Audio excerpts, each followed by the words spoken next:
Zoos are meant to be fun, family-friendly spots full of wonder, not places where things go horribly wrong. But every now and then, something so strange and unexpected happens, it sounds more like a twisted movie plot than real life. From freak accidents to jaw-dropping mistakes, here are 5 bizarre zoo deaths that will leave you stunned. A 52-year-old zookeeper lost his life after a tragic encounter with a tiger. The zookeeper, tending to the tiger's feeding routine, reportedly neglected to secure the safety door separating him from the animal's enclosure. It was a cold, quiet December morning at Pitești Zoo in Romania, the kind of day that blends into routine. The animals were waking, the paths still empty of visitors, and behind the scenes the staff began their usual rounds. Among them was a 52-year-old zookeeper, a man with years of experience under his belt, someone who had spent much of his life caring for the animals behind the cages. He wasn't new to danger. He knew the risks, but even the most seasoned professionals can be undone by one moment of forgetfulness. That morning, he entered the tiger's enclosure to clean, a task he had likely done hundreds of times before. According to protocol, the tiger should have been secured behind a high-fenced safety area, locked away by a steel door before any human stepped foot inside the pen. It was a simple, essential rule, one designed to keep the humans safe and the animals calm. But something went wrong. That door, the last barrier between predator and keeper, was never closed. Romanian media reported that the man ignored a basic but crucial procedure, ensuring the tiger was fully separated before entering the space. It's unclear whether it was a slip in judgment or just a tragic oversight, but what is certain is that the moment he stepped inside, he was not alone. Without warning, the tiger re-entered the enclosure. There was no time to react. The massive cat lunged forward and bit him directly on the head. The attack was instantaneous and ferocious. Emergency services were called immediately, but when they arrived, there was nothing more they could do. The man was pronounced dead at the scene. The bite had been fatal. As word of the incident spread, shock and grief gripped the zoo staff and the wider community. The mayor of Pitești confirmed it was the first such fatal incident in over 50 years. A chilling first in a place meant to showcase the beauty of wildlife, not its deadly side. "It is a huge loss," he said. "Our thoughts go out to the victim's family and loved ones in these moments of pain." The zoo immediately launched an internal investigation, and prosecutors opened a criminal case for manslaughter. Witnesses described the scene as extremely violent. One city representative told reporters bluntly, "The man forgot to close the safety door. The tiger entered back in his cage and bit him from the head."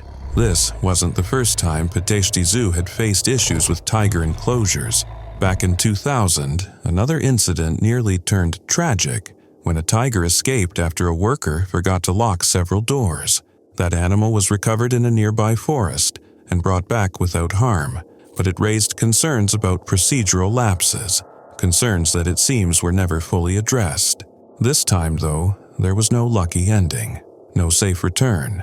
Just a brutal reminder of the dangers that come with working so closely with wild animals. In the days that followed, the zoo suspended all operations as officials began reviewing and rewriting safety procedures. But no set of rules can erase what happened. No revision can fill the silence left by a colleague who didn't make it home. He was more than a worker. He was a caretaker, someone who had built trust with creatures most of us only see from behind glass. And in a tragic twist, that trust, or perhaps the familiarity that comes with years of routine, proved to be his downfall. Sometimes it takes only one forgotten step, one unlocked gate, one unclosed door. And in the world of wild animals, that's all it takes for everything to go fatally wrong. Investigators want to know how a lion got out of an enclosure before it killed an intern at a wildlife conservatory in North Carolina. It was supposed to be a normal day at the Conservators Center in Caswell County, North Carolina, a quiet sanctuary tucked away where exotic animals lived under the care of passionate people.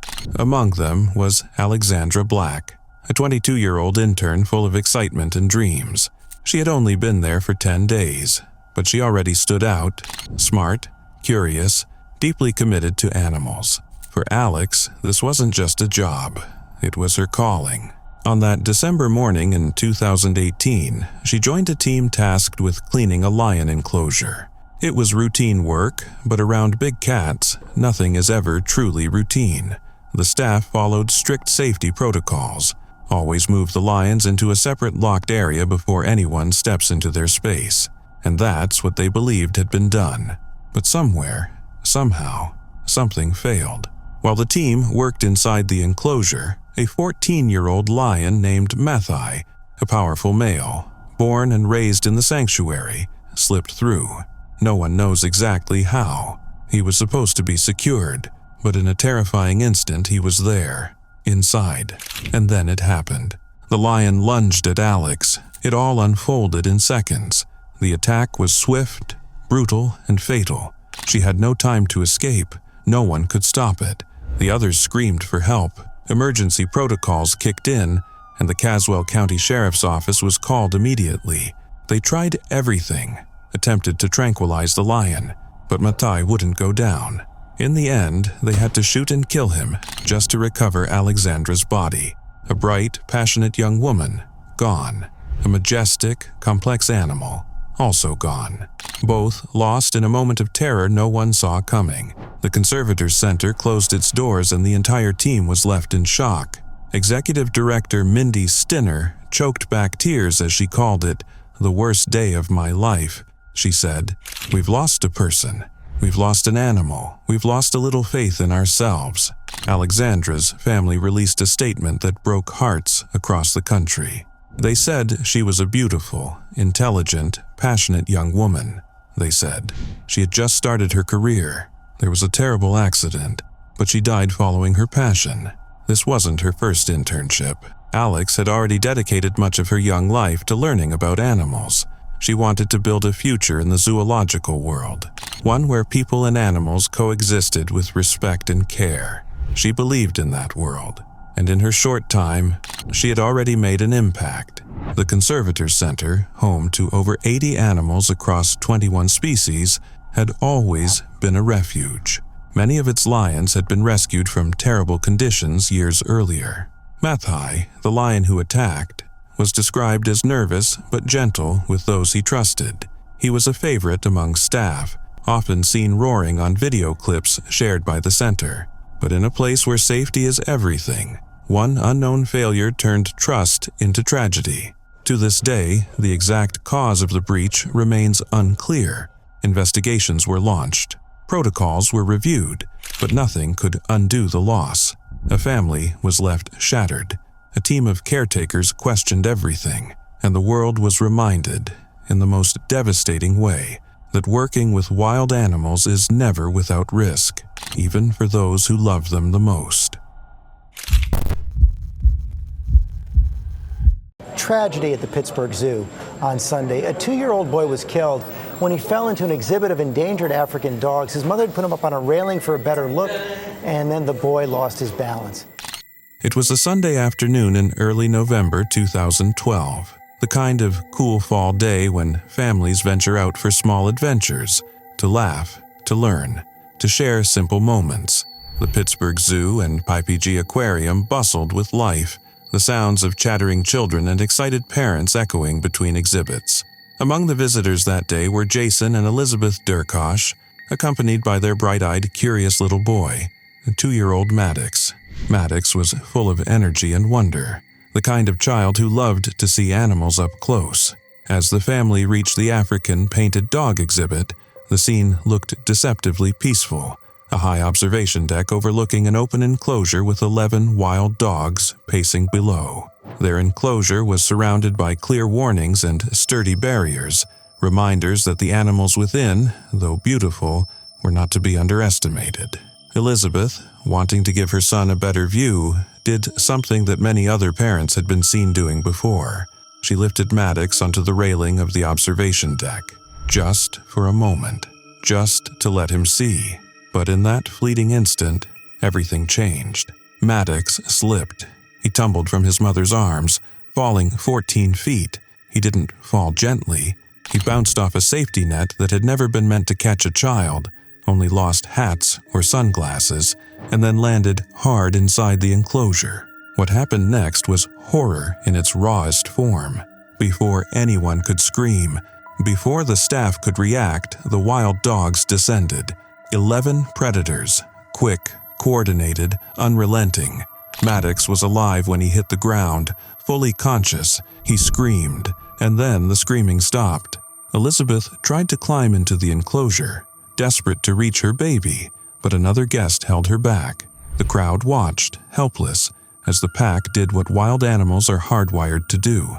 One officer on the scene, in a moment of sheer desperation, fired his weapon and killed one of the dogs. But it was already too late. When zoo staff arrived, including veterinarian Barbara Baker, they found a scene no one should ever have to witness. Maddox was beyond saving.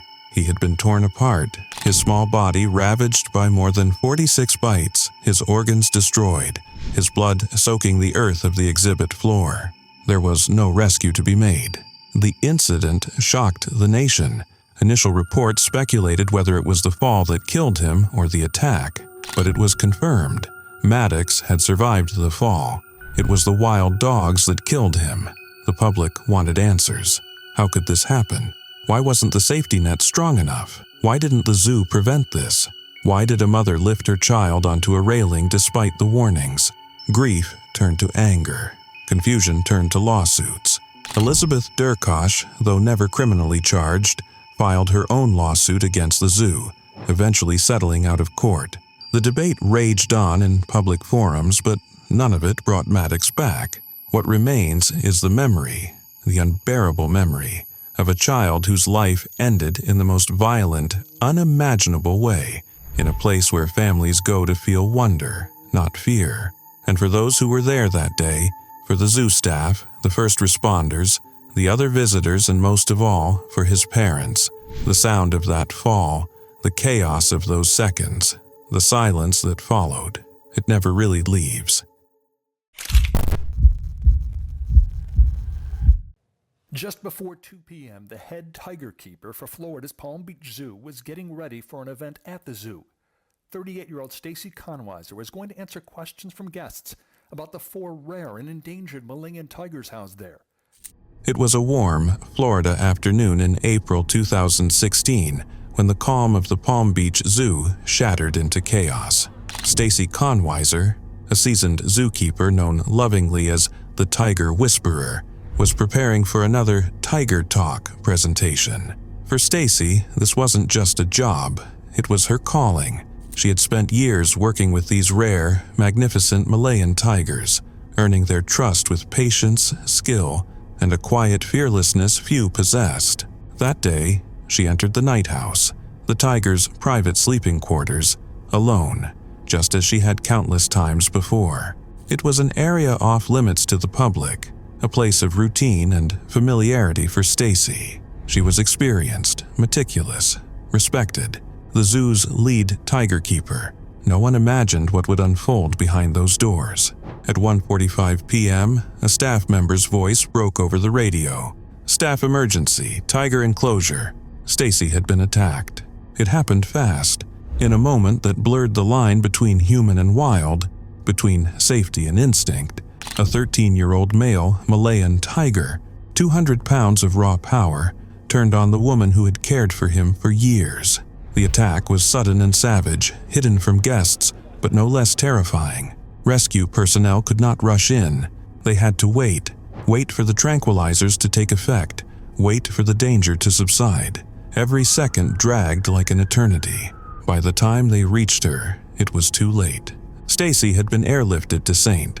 Mary's Medical Center in critical condition, but the injuries were far too severe.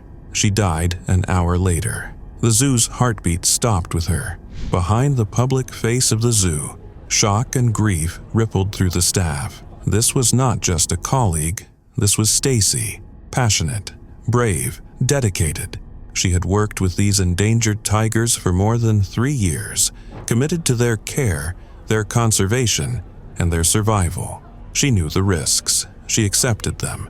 She walked among danger every day, not for fame or glory, but for the love of a species with fewer than 250 left in the wild. Her husband Jeremy, also a zookeeper at Palm Beach Zoo, remained silent in the aftermath, his grief too deep for words. A private tribute he wrote for Stacy was read aloud to staff the following morning. Some cried. Others stared in stunned silence. The zoo, normally filled with joy and laughter, was now steeped in mourning. Outside, the world demanded answers. Investigators from OSHA, the Florida Fish and Wildlife Commission, and local police descended on the scene. How did this happen? Had safety protocols failed? The zoo insisted Stacy followed every rule. She was the best at what she did. But the questions didn't stop. Was the help delayed? Should the tiger have been euthanized? Was this tragedy preventable? No guests had been in danger, the zoo repeated. No animals escaped. But behind those reassurances was a growing pressure, a cry from the public, from animal rights groups, from those who wondered why zookeepers were allowed to be in such close proximity to deadly animals in the first place. The Animal Legal Defense Fund released a blistering statement, condemning the incident as a failure of safety. As long as humans are placed this close to tigers, they warned, this will keep happening. The statistics back them up. Dozens of deaths, hundreds of injuries, and over 100 big cats killed since 1990. Still, the zoo held firm. The tiger would not be put down. He remained alive, tranquilized, recovering quietly behind the scenes, a symbol of the fine line zookeepers walk every day between awe and danger. Stacy Conweiser's death marked the first fatal incident in the zoo's 6-decade history. It left behind a grieving husband, stunned co-workers, and a shaken community. But above all, it left a legacy. The zoo announced plans for a memorial fund in her honor, dedicated to the very creatures she gave her life to protect.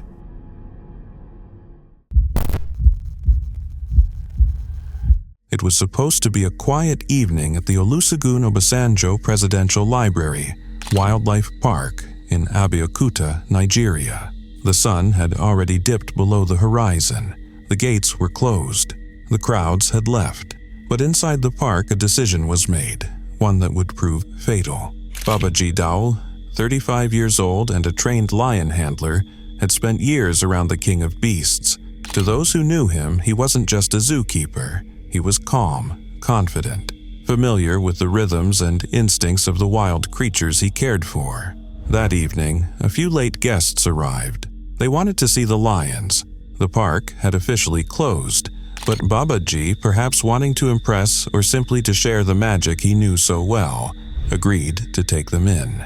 He led them to the enclosure. The lion was waiting. What happened next was swift, tragic, irreversible. In a moment of confidence, or perhaps routine gone numb with repetition, Babaji made a mistake. He left the protective safety gate open. He stepped inside, food in hand, heart unguarded, and the lion, the same one he'd likely fed countless times before, turned on him with terrifying force. There was no time to react, no time to scream. The lion lunged, clamped its massive jaws around his neck, and in an instant, Babaji was on the ground. Blood spilled into the dirt. Guests watched, helpless and frozen in horror. When rescue personnel arrived, the lion was still on top of him, refusing to let go.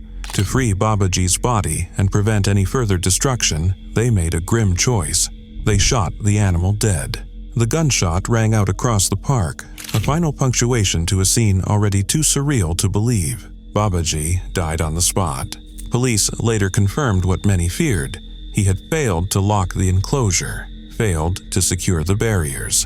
Negligence, the statement read coldly, as if that word could possibly capture the horror of what took place. Authorities are still unsure whether Babaji had permission to bring in those guests after hours. It may never be clear, but what is certain is this: a man who devoted his life to caring for one of nature's most dangerous predators became its victim. His life ended in the same place where he had poured his passion, his purpose, and his pride. The management of the park issued condolences, promising to review safety protocols and protect staff and visitors alike. But for many in Nigeria and beyond, the tragedy raised deeper, darker questions about oversight, about training, and about the ever-precarious line between human and wild animal. This wasn't the first such incident. Less than a year earlier, another zookeeper was killed by a lion at a different facility in southwestern Nigeria. The pattern is haunting, and it has sparked national concern. Are the people who care for these creatures being protected themselves? For now, the cage is silent, the lion is gone, and so is Babaji Dao, a man who believed he understood the wild, until the wild reminded him that it cannot be tamed.